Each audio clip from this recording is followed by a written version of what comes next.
নমস্কার। কথামৃত ইউটিউব চ্যানেলের পক্ষ থেকে আপনাদেরকে সাদর আমন্ত্রণ।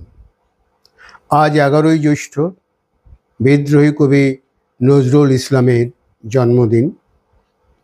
কবির প্রতি আমাদের শ্রদ্ধার্ঘ। যদি আর বাঁশি না বাজে। বন্ধুগণ, আপনারা যে স্বগত আজ আমার হাতে তুলে দিলেন, আমি তা মাথায় তুলে নিলাম। আমার সকল তনু মন প্রাণ আজ বীণার মতো বেজে উঠেছে, তাতে শুধু একটি মাত্র সুর ধ্বনিত হয়ে উঠছে, আমি ধন্য হলুম, আমি ধন্য হলুম। আমায় আপনারা অভিনন্দিত সেই দিনই করেছেন যেদিন আমার লেখা আপনাদের ভালো লেগেছে। বিংশ শতাব্দীতে অসম্ভবের সম্ভাবনার যুগে আমি জন্মগ্রহণ করেছিলাম। এরই অভিযান সেনাদলের তুর্য বাদকের একজন আমি। এই হোক আমার সবচেয়ে বড় পরিচয়। আমি এই দেশে এই সমাজে জন্মেছি বলেই শুধু এই দেশেরই এই সমাজেরই নই, আমি সকল দেশের সকল মানুষের।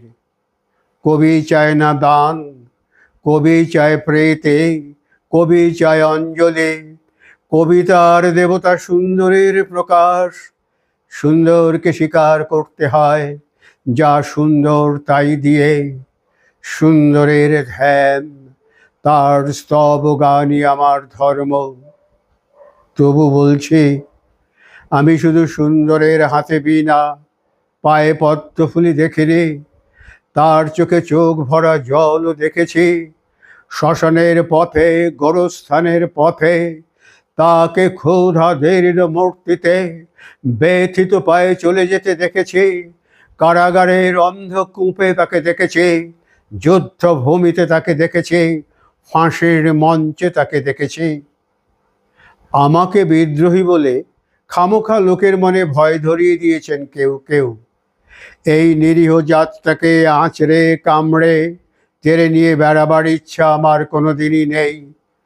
আমি বিদ্রোহ করেছি অন্যায়ের বিরুদ্ধে, অত্যাচারের বিরুদ্ধে, যা মিথ্যা, পচা, পুরাতন, সেই সনাতন ভণ্ডামির বিরুদ্ধে, ধর্মের নামে গোড়ামি আর কুসংস্কারের বিরুদ্ধে। কেউ বলেন আমার বাড়ি জবন, কেউ বলেন কাফের। আমি বলি ও দুটোর কোনোটাই নয়। আমি কেবলমাত্র হিন্দু মুসলমানকে এক জায়গায় এনে হ্যান্ডশেক করাবার ব্যবস্থা করেছি। গালাগালিকে গলাগলিতে পরিণত করবার চেষ্টা করেছিলাম। সে হাতে